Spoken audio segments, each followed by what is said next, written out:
నూజివీడు ప్రభుత్వ ఏరియా ఆసుపత్రిలో కమిటీ సభ్యులు మరియు వైద్య బృందంతో కలిసి హెచ్డిఎస్ మీటింగ్లో మంత్రి కొలుసు పార్థసారథి పాల్గొన్నారు.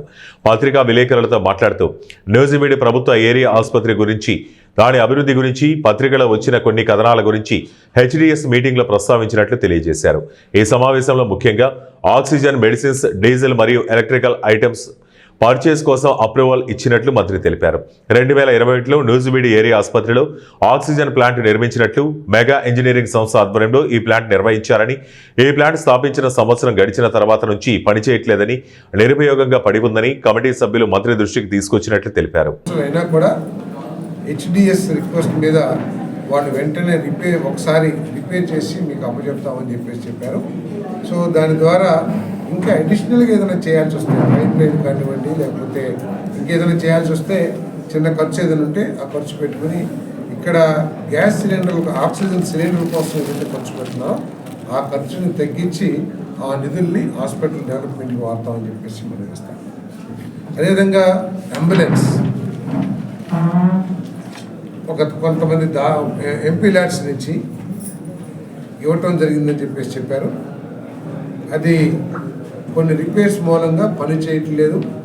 అంతేకాకుండా దానికి ఒక శాంక్షన్ డాక్టర్ లేదు కాబట్టి అది ఉపయోగించుకోలేకపోతా ఉన్నాము. ప్రైవేట్ అంబులెన్స్ మీద ఆధారపడుతున్నామని చెప్పేసి మరి డాక్టర్ గారు తెలియజేశారు. మరి చర్చించి హెచ్డిఎస్ మీటింగ్లో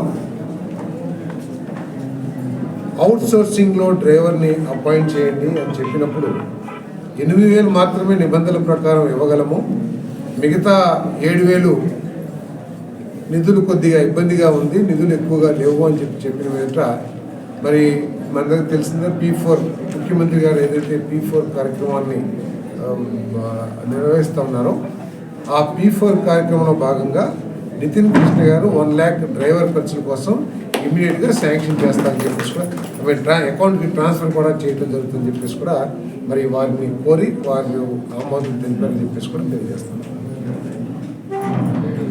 నెక్స్ట్ ఈ ఆప్థమాలజీ డాక్టర్కి సంబంధించి వార్తల్లో వచ్చిన విషయాల గురించి కూడా చర్చించడం జరిగింది. పర్టికులర్గా ఒక దాని కంటి అద్దాల షాప్ నుంచి కొనుగోలు చేయాలని చెప్పేసి రికమెండ్ చేస్తారని చెప్పేసి ఒక అలిగేషన్ వచ్చింది. దాని మీద చర్చించినప్పుడు హాస్పిటల్ ఆప్థమాలజీ ఆపరేషన్ చేసినప్పుడు ఆ ఆపరేషన్కి సంబంధించి లేకపోతే ఆ ప్రోటోకాల్స్కి సంబంధించి మందులు ఇవ్వడం జరుగుతుంది. ఆ బ్లాక్ గ్లాసెస్ ఏదైతే అద్దాలు ఉంటాయో ఆ అద్దాలు హాస్పిటల్లో ఇవ్వట్లేదు కాబట్టి అవి బయట కొనుక్కోవాల్సిందే. సో మేము ఏం చెప్పామంటే ఆ డాక్టర్ గారు సూచించింది ఏమిటంటే మీరు ఎక్కడ కొనుగోలు చేయాలనేది రిఫర్ చేయొద్దు, వాళ్ళు లివింగ్ టు ది పేషెంట్స్కి వదిలేస్తే వాళ్ళు ఇష్టం వచ్చిన చోట కొనుక్కుంటారు అని చెప్పేసి వారికి సూచించడం జరిగింది. ఎందుకంటే ఆప్థమాలజిస్ట్ డాక్టర్ గారు చాలా బాగా చేస్తున్నారని, అదేవిధంగా రాష్ట్రంలో